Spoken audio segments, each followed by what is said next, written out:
자, 어떤 초등학교에서 감사를 느꼈던 사람이나 물건에 대해서 그림을 그리는 시간을 가졌다고 합니다. 그리기를 마친 후에 한 사람씩 나와서 자기가 그린 그림을 펼치고 감사하는 이유에 대해서 얘기했습니다. 나는 나무에 대해서 감사해요. 우리에게 산소를 주니까요. 나는 부모님에게 감사해요.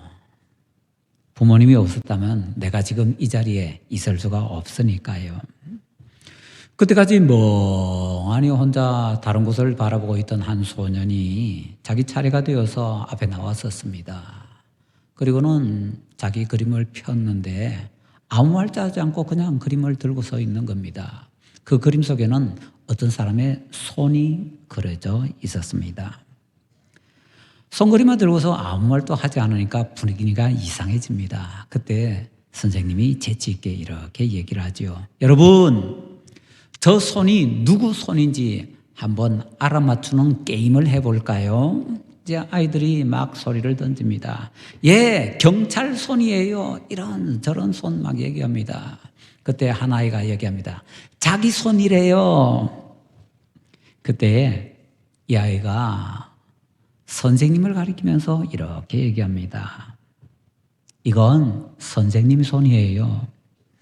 아이들이 등교할 때 교문까지 나와서 아이들의 손을 꼭 잡아주던 그 선생님의 손, 아이들의 어깨들을 이렇게 보듬어서 다정하게 이끌어주던 선생님의 손, 아이들의 이런 일 저런 일이 있을 때 자상하게 보살펴주던 선생님의 손, 바로 자기 담임 선생님의 손이었습니다.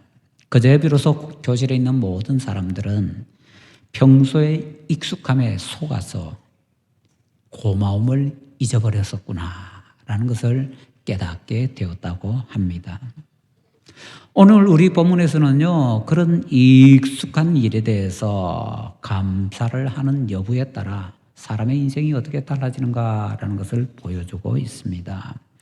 그것을 살펴보기 위해서 먼저 본문에서 가르쳐주는 사울이 어떻게 다윗을 적대하는 모습으로 바뀌어가는가, 그런 것을 한번 따라가 보도록 하겠습니다. 사울이 어려운 일을 시켰습니다. 다윗 죽으라고요. 그런데 다윗이 실패하지도 죽지도 않습니다. 그러자 사울이 다윗에게 전쟁터에서 했던, 아니 전 국민에게 전쟁터에서 했던 말이 올무가 되어버렸습니다. 누구든지 골리앗을 죽이는 자는 나의 사위가 되게 해주겠다. 이제 사울은 다시 작전을 짜야 됩니다. 그래서 다윗이 이미 골리앗을 죽여서 조건을 충족시켰는데도 아닌 것처럼 하면서 슬쩍 새로운 조건을 하나 더 갖다 붙입니다. 오직 너는 나를 위하여 용기를 내어 여호와의 싸움을 싸우라. 지금까지 전쟁도 계속 보냈잖아요. 이제 전쟁하러 더 열심히 더 많이 다니라는 겁니다. 이 새로운 조건의 목적이 뭘까요? 우리 17절에서 가르쳐주네요. 다윗을 올무에 빠뜨려서 블레셋 사람의 손을 빌어서 다윗을 죽게 하려고 했다라고 합니다. 이게 진짜 목적이었죠. 동시에 사울이 그런 조건을 붙임으로써 뭔가 잘 모르겠지만은 사울이 다윗을 별로 좋아하는 것 같지 않다라는 것을 슬쩍 덧붙이는 것입니다. 사실은 얼마 전에도 다윗을 사울이 죽이려고 2번이나 창을 던졌잖아요. 다윗은 지혜롭게도 사울의 그 뜻을 알아차립니다. 그래서 메랍과의 결혼을 겸손하게 사양하지요. 그러니까 사실은 그걸 받아들여가지고 다윗이 전쟁터에 나가서 용맹하게 싸우다 죽기를 바랐는데 진짜 목적을 이루지 못했잖아요. 그 다음에 부수적으로 다윗이 혹시나 이거 알아차리면은 그냥 나가 떨어지도록 만들려고 하는 그런 목적은 얻게 되었지요. 사울은 다윗이 자기의 장녀 메랍과 결혼을 살짝 사양하자 기다렸다는 듯이 그 딸을 저 아드리엘이라는 사람에게 결혼을 시켜버립니다. 다 목적이 있지요. 다윗이 자기 딸과 결혼하게 되면 세력의 기반을 마련하게 됩니다. 그거 절대 안 된다는 겁니다. 그리고 사울이 기다렸다는 듯이 자기 딸을 저 다른 사람과 결혼시켜버리게 되면 다윗이 막 분노하게 될 거 아닙니까? 사람이 화를 내면요, 평소에 하지 않던 실수를 하게 됩니다. 그러면 사람들이 보고서 에이, 다윗 저 괜찮은 줄 알았는데 별거 아니잖아 이거 라고 다윗에 대해서 실망을 하게 되겠지요. 아니면은 최소한 다윗 자신이 스스로 실망해서 시리에 빠지게 될 가능성도 있습니다. 여러 가지 다양한 목적을 가지고서 사울은 자기 딸을 빨리 아델과 결혼을 시켜버린 것이지요. 자, 사울은 진짜 하려고 하던 목적은 얻지 못하고 부수적인 목적만 얻게 되었습니다. 다윗이 좀 반응을 하면 좋을 텐데 이게 조금 더 영향을 받지 않네요. 그래서 어떻게 하나라고 고심하고 있던 차에 엉뚱한 사건이 또 생기죠. 사울의 둘째 딸 미갈이 다윗을 사랑하게 된 겁니다. 그걸 누군가 와서 또 사울에게 살짝 얘기를 해줍니다. 역전의 용사 사울은 이것을 기회로 삼아서 다시 올무를 만들어 다윗을 죽일 계략을 짜지요. 이번에는 좀 계략을 치밀하게 짭니다. 사울이 다윗에게 얘기하고 신하들까지 동원합니다.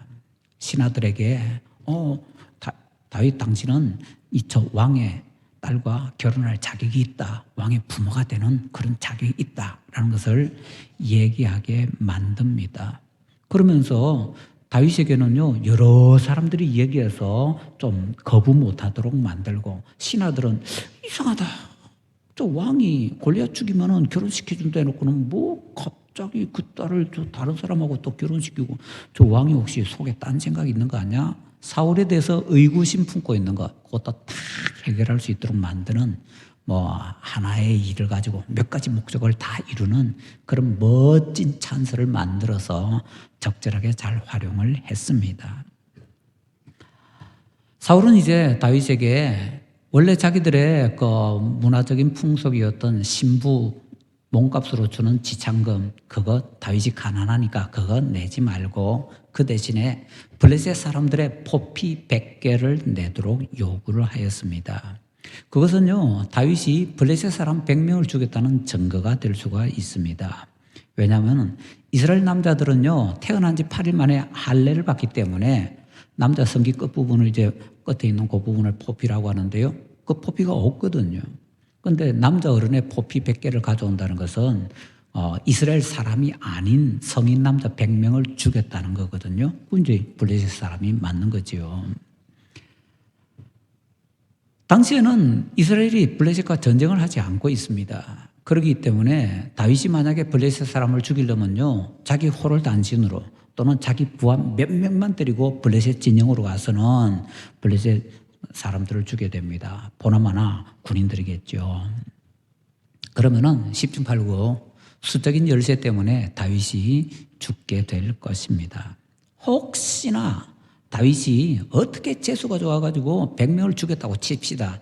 그 다음에 다윗이 해야 되는 일은요, 블레셋 남자들 죽어 있는 사람들 옷을 벗기고는요, 그 성기에서 포피를 잘라내야 됩니다. 멀리서 블레셋 사람들이 보면요, 아니 자기 남자들 죽여놓고는 그 시체를 욕보이는데 보니까 저게 뭔지 다 나와 보니까요, 그 남자들의 성기 부분 일부분을 잘라내고 있습니다. 중요한 것은 블레셋 사람들은 이스라엘 남자들이 받는 할례를 굉장히 멸시하고 미워했다는 겁니다. 그 입장에서 보면요, 저 다윗이라는 놈이 우리 남자들 죽이고는 남자들 시신을 욕보이는데 할례까지 행하는 겁니다. 저놈이 뭐 못할 짓을 저렇게 많이 하냐. 그런 모습까지 보면요, 블레셋 사람들이 남자나 여자나 아마 분노가 머리끝까지 솟아오를 겁니다. 그렇게 분노한 사람들이 다시 한번 다윗에게 몰려들 수 있죠. 그러면은 다윗이라 할지라도 이겨내기가 쉽지가 않을 겁니다. 참 사울이 작전을 짜도 기가 막힌 작전을 짠 겁니다. 도대체 사울은 왜 이렇게 치졸한 작전을 계속 짜고 또 짜고 있는 것일까요? 왜 이렇게 사람이 못나게 되었을까요? 다윗은 어쨌거나 사울이 요구하는 모든 과업을 잘 완수하지요. 더군다나 사울이 요구했던 양보다 2배를 내놓습니다. 사울은 남자들의 포피 100개를 요구했는데 다윗은 블레셋 남자들의 포피 200개를 내놓습니다. 그것도 다윗이 참 지혜롭게 행동한 것 같아요. 지금은 사울은요, 어떻게든 꼬투리 잡아가지고 다윗을 죽이려고 하고 있는데, 만약에 다윗이 혼자 가서 100명 처리해서 가져왔다면 괜찮은데, 혹시나 부하 한둘이라도 데리고 갔다가 하면은, 이건 네가 다 한 거 아니잖아. 한마디만 하면요, 그 포피 100개 가져왔다 해도 다 도루묵입니다. 그러니까 다윗이 부하 몇 명 데리고 왔는데, 100개는 우리 부하들이 한 거고, 나머지 100개는 내가 한 거요. 말하면요, 그 무슨 꼬투리도 잡을 수가 없는 겁니다. 그러니까 괜히 200개 만들어서 가져온 것이 아니다라는 것이지요. 다윗이 기가 막히게 지혜롭게 사울의 모든 꼼수를 피해 나가고 있습니다. 이 사건을 통해서 다윗은 백성들에게 큰 명예를 얻게 됩니다. 골리앗을 물리친 용맹한 그런 군인이다라는 인상도 백성들에게 심게 되었지만, 이제는 그것에 더해서 군사적으로도 이 사람이 굉장히 지략이 있다. 그리고 참 모든 일을 지혜롭게 잘 처리한다라는 소문이 나게 되는 그런 기회를 가지게 되었던 겁니다. 그리고 그 결과 다윗은 당연히 사울의 딸 미갈과 결혼해서 사울의 부마가 될 수도 있었습니다. 다윗은 또 어떻게 이렇게 지혜롭게 모든 일들을 잘 처리할 수가 있었을까요?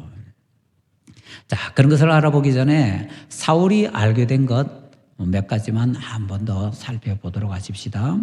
자, 이 사건을 계기로 사울은 몇 가지 사실을 더 분명하고 확실하게 알게 됩니다. 사울은요, 하나님께서 다윗과 함께 계신다라는 것을 더 분명하게 알게 됩니다. 이전에도 사울이 다윗에게 하나님께서 함께 해주신다는 것을 알았습니다. 그런데 이번에 이 사건을 통해서 사울은 더욱더 하나님께서 함께 하시는구나 라는 것을 알게 되었습니다. 사울 입장에서는요, 그걸 왜 더 확실하게 알 수 있는가 하면은, 다른 사람들은 몰라도 사울 자신은요, 하나님께서 함께 해주시는 것을 경험했더랬습니다. 하나님께서 함께 해주시니까요, 사울은 자기가 예전에 전쟁도 안 해본 사람인데 갑자기 용맹해지고 머리에 지혜도 생기고 이래서 전쟁에 나가서 전쟁마다 막 승리를 했습니다. 사울은 압니다. 하나님께서 함께 해주시면 전쟁 못하는 사람도 전쟁의 도사가 될 수 있다는 것을요. 다윗이 저렇게 잘할 수 있는 것은 하나님께서 함께 해주시기 때문에 그렇다. 사울은 자기 경무로 알고 있는 것이지요. 그래서 더욱더 잘 알 수 있게 되었습니다. 또 더 나가서 사울은요, 자기 딸 미갈이 다윗을 사랑하는데 자기보다 다윗을 더 사랑한다라는 것을 알게 되었습니다. 자기 아버지가 쉽지 않은 그런 요구 조건을 내세웠는데 다윗이 그 2배나 되는 그런 조건을 가지고 와서 자기 아버지에게 내놓았다라는 얘기를 들으면서 사울이 보기에는요, 자기 딸 미갈의 눈빛이 변하는 겁니다. 야, 저게 이제는 마음이 완전히 돌아서서 나보다 다윗을 더 많이 사랑하네. 그걸 깨달아 알게 되는 거지요. 그리고 더 나가서 사울은요, 다윗이 정말 지혜롭게 행동한다는 것을 이전에도 알았지만은 이제 더 잘 알게 되었습니다. 이전에 전쟁터에 내보낼 때마다 다윗이 지혜롭게 다 잘 처리해서 승리했잖아요. 그런데 이번에는 더 지혜롭게 하는데 꼬투리 하나라도 잡으려고 노력했는데 꼬투리 하나도 없는 거예요. 그러니까 사울 입장에서는 와, 이놈 머리 봐라, 정말 대단하다 라고 생각할 수밖에 없는 것이지요. 사울은 다윗이 자기의 신하들 모든 사람보다 더 지혜롭다라는 것을 깨닫게 됩니다. 자기보다 더 지혜롭다라는 것을 깨닫게 되는 것이지요. 더 분명하게 알게 되었습니다. 그리고 또 사울은요, 이번 사건을 계기로 다윗이 백성들에게 사랑받는다라는 것을 더 확실하고 더 분명하게 알게 됩니다. 이전에 골리앗 사건 때에도 백성들은 사울은 천천히요, 다윗은 만만이다 참 그 노래를 불렀잖아요. 그 다음에도 점점 백성들의 마음이 다윗에게 기울었는데 이번 사건을 통해서 백성들의 마음이 더 다윗에게 기우는 모습을 보게 됩니다. 그래서 사울이 보니까 이 다윗이요, 자기들과 전혀 어떻게 할 수 없을 정도로 정말 어마어마하게 백성들에게 사랑받는다라는 것을 알게 되었던 것이지요. 사울은요, 작전을 참 많이 짰습니다. 그런데 그 모든 작전이 다 실패를 하게 되고 결과적으로는요, 다윗이 더 많이 성공하고 형통하고 사람들의 모든 인기 혼자 차지하도록 자기가 만들어준 꼴이 되어 버렸습니다. 그래서 사울은 확실하게 알게 됩니다. 아, 나는 저 다윗의 적수가 절대로 되지 못하는구나. 그래서 어떻게 합니까? 우리 본문 29절을 보니까 이전에도 다윗을 두려워했는데 이제 다윗을 더욱 두려워하게 되었다라고 합니다. 그러니까 모든 일의 결론이 뭡니까? 사울이 다윗에게 대적이 되는데 이제까지는 잠깐 대적이 되었지만 이제부터는 대놓고 마지막 죽을 때까지 다윗의 대적이 되는 것이지요. 그리고 더 나아가서 지금까지는 조금 비밀스럽게 은밀하게 살짝 다윗을 해하려고 했지만은 이제부터는요, 대놓고 다윗 쳐 죽이라고 그렇게 온 국민에게, 자기 병사들에게 요구하게 되는 그런 지경까지 나아가게 되는 것이지요. 사울은 그랬는데 다윗은요, 정말 지혜롭게 행동하지요. 본문 30절에서 다윗이 지혜롭게 행했다라고 합니다. 특히 우리 이 사무엘상 18장에 보면 다윗이 지혜롭게 행동했다는 말이 참 많이 나왔더랬습니다. 다윗이 지혜롭고 참 겸손하게 모든 일을 잘 처리합니다. 자, 그러면은 다윗이 가지고 있는 지혜 중에 최고의 지혜는 무엇이었을까요? 다윗이 지혜롭고 겸손한데 다윗이 그렇게 될 수 있었던 그것들의 더 밑에 있는 비결은 무엇이었을까요? 이거는요, 본문 자체에서만 아니라 사울의 인생 전체, 다윗의 인생 전체를 살펴보아야 아, 이거구나 라고 딱 집어서 알 수가 있게 될 것입니다. 자, 그러면 이제 그것을 한번 살펴보십시다. 지금까지 사울과 다윗이 하나님께 어떻게 보면 시험을 받고 있었습니다. 사울은 계속해서 사울이 하나님을 신뢰하는지 하나님께 시험을 받는데 이중적으로 받았습니다.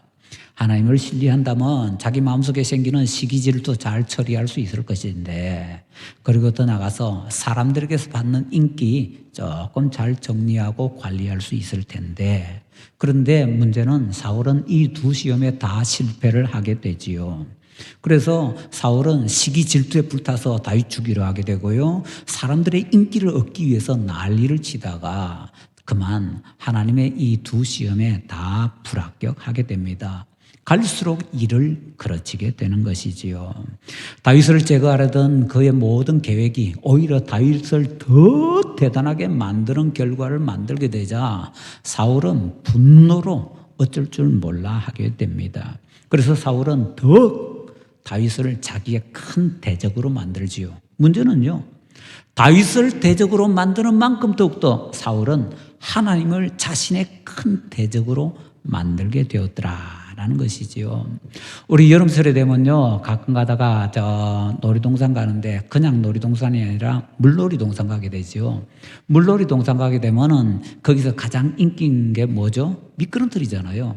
미끄럼틀 가서 딱 한번 타게 되면요, 겁나서 두려워 떨던 사람들 일단 미끄럼틀에서 한번 출발하면요, 중간에 멈출 수가 없습니다. 어떻게든 빽빽빽 돌아가지고 마지막에 딱 떨어지게 됩니다. 사울이 그 미끄럼틀 탄 겁니다. 지금 실패와 멸망의 미끄럼틀을 타서 그냥 쭉쭉쭉 내려가고 있는 것이지요. 그런데 다윗은 두 가지 시험에 다 성공을 합니다. 사울처럼 시기와 질투에 막 자기를 불태우지 않습니다. 사람들의 인기를 얻기 위해서 뭐 이상한 딴짓도 하지 않습니다. 더군다나 다윗은요, 뭐 자기에게 일어나는 일 때문에 열등감 뭐 시달리든지 뭐 이런 일도 전혀 없습니다. 그래서 다윗은 이러한 시험들을 다 잘 통과해서 자기 이스라엘의 왕이 될 사람으로 그것이 충분하다라는 것을 스스로 증명을 할 수 있게 됩니다. 자, 사울의 실패 요인은요, 시기와 질투, 그리고 인기, 이 두 가지였던 것 같습니다. 그런데 잘 따져보면요, 사울에게는 시기와 질투, 인기보다 더 바닥에 더 큰 원인이 있는 것 같습니다. 사울 인생 전체를 봐야 된다고 말씀을 드렸습니다. 그게 뭘까요? 우리가 성경을 읽을 때 사울에게서 이게 좀 나올 것 같은데 절대로 찾아볼 수 없는 단어 하나가 있습니다. 그게 뭐냐면 감사라는 단어입니다. 사울은요, 원래 이름 없는 평범한 사람이었습니다. 왕이 되기에는 스스로도 부끄러워할 정도의 초라한 사람이었습니다.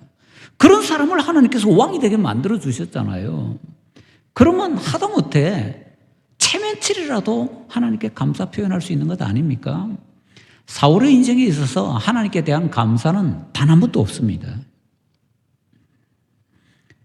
감사가 전혀 없는 삶을 사울이 살았던 것입니다.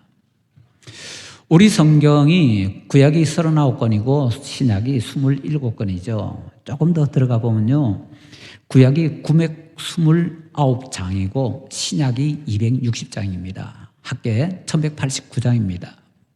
구약이요 23,090절이고 신약이 7,949절입니다. 합계 31,039절입니다.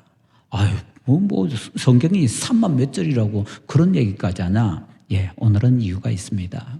자, 우리 성경에는요, 구약과 신약 앞에서 3만 절이 넘는 절이 있습니다. 이 3만 절 넘는 절 가운데서 감사 또는 감사하다라는 단어가 몇 절에 있을까요? 우리 한글 성경으로 인터넷 검색을 하면 검색하기 참 좋습니다. 참고로 우리가 쓰는 개역 개정판 이 한글 성경에는요, 고맙다, 고마움 이런 단어는 단 한 번도 안 쓰입니다. 오직 감사, 감사하다 단어밖에 안 쓰입니다. 그러니까 찾기가 더 편한 거죠. 딴 때는 비슷한 말 찾아야 되는데 비슷한 말 없으니까. 감사에 관련된 단어를 찾기 위해서 인터넷 검색을 딱 하면요, 놀랍게도 대한성서공회에서 나온 성경 프로그램 찾으면요 188절이 나옵니다. 31,039절 가운데 겨우 188절에만 감사 또는 감사하다라는 단어가 쓰여 있는 겁니다. 31,039절 가운데서 188절이라 비율을 따져보니까요 0.6%입니다. 성경 전체를 놓고 볼 때 놀랍게도 감사하다라는 표현이 너무 인색합니다. 감사한 일을 어마어마하게 받았는데, 은혜를 받았는데 감사를 전혀 하지 않아서 잘못되는 가장 대표적인 사람, 그게 여기 본문의 사울입니다.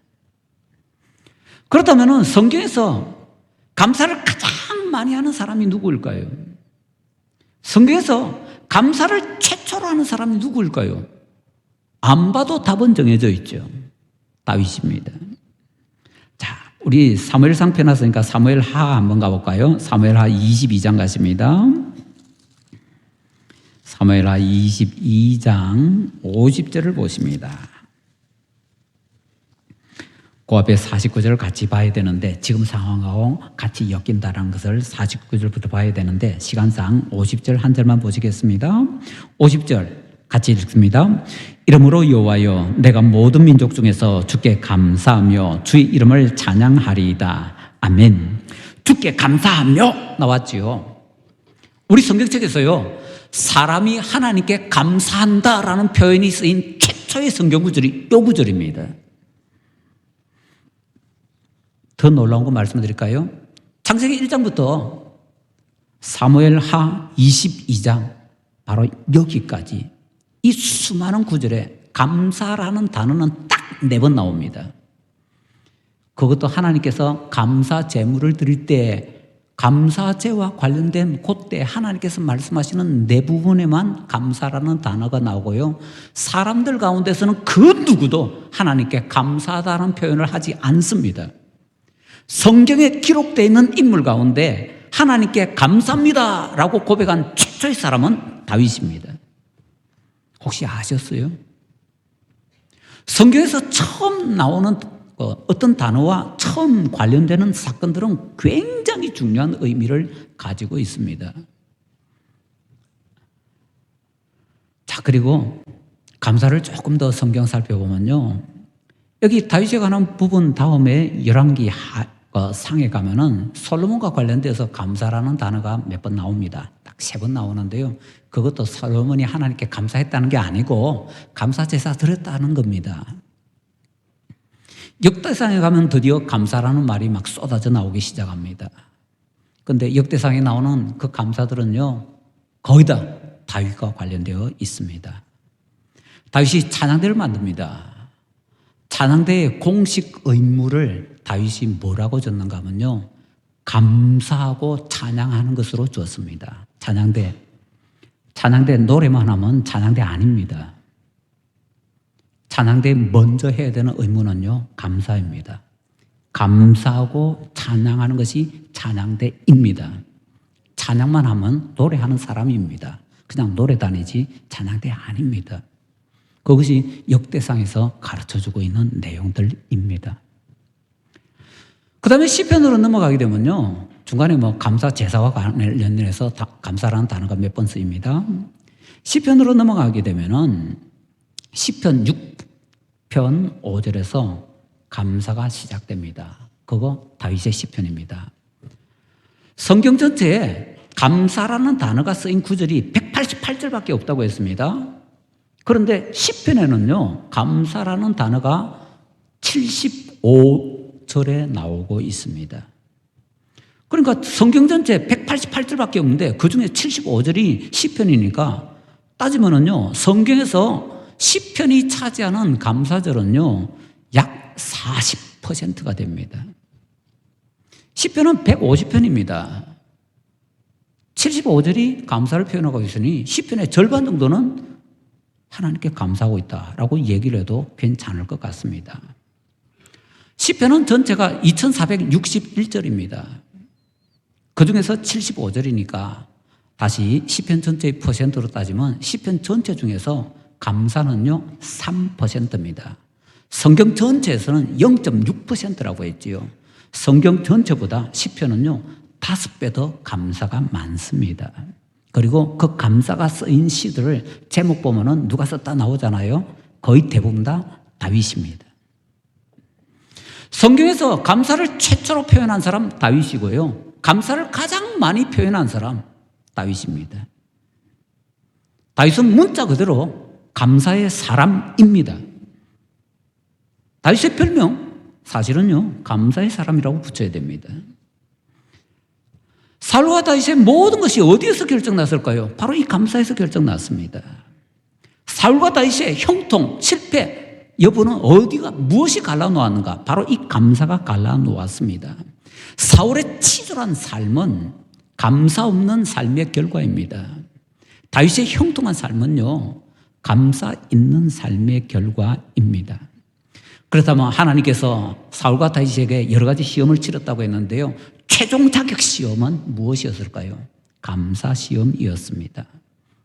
최종 자격 시험 감사에서 사울은 탈락, 다윗은 합격했던 것입니다. 아쉽게도 성경 전체에서 감사와 관련되어 있는 절은 0.6%입니다. 그런데 시편은 3%입니다. 나의 삶은 성경 전체 정도입니까? 그것도 안 되는 경우도 많겠지만요. 아니면 시편 정도입니까? 감사절을 맞아서 조금만 더 생각을 해보십시다. 우리 말 속에는 도대체 감사가 몇 %나 담겨 있나요? 우리는 감사와 얼마나 가까운 삶을 살고 있나요? 평소에 익숙함에 속아서 고마움을 잊어버린 배은망덕한 사울처럼 살고 있나요? 아니면은 이래도 감사, 저래도 감사, 감사거리를 찾아내는 다윗처럼 살고 있나요?